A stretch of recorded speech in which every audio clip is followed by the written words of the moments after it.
One of the biggest stories of today, and it is a good news story. China has announced it will drop the crippling tariffs on Australian wine. The government is using this as a big win for them. And as I said, it's a good news story.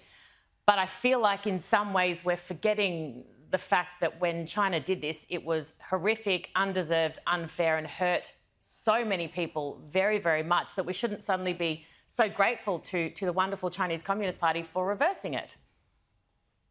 Trade is important, and trade is a win-win for everyone, not just for areas like in my home state of Victoria, the Yarra Valley or the Mornington Peninsula or other wine regions, including in South Australia and other areas. It's also important for the consumers. So the consumers in China who want quality Australian wine, they lost out too.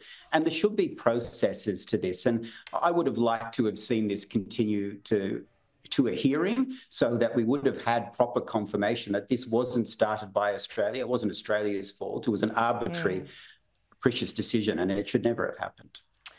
In pretty humiliating news today for the South Australian government, less than 10% of eligible voters cast their ballot for the state's historic First Nations Voice to Parliament election. So out of an estimated 27,500 Indigenous people on the electoral roll in SA, less than 3,000 turned out to vote. What does that say to you, Keith?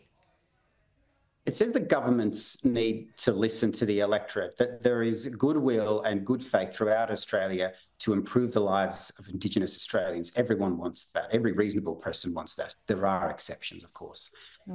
But I think when you look back to the voice referendum we had nationally, a clear message was sent from Australians that that sort of divisive institution is not the way to go about it. So I'm surprised that the South Australian government is pressing on. And when you look at the no vote, it was particularly high in South Australia. I think the South Australian government need to listen to their own people. That's exactly right. Before we go, I'd like to listen to you with an Easter message that you'd like to share with my viewers.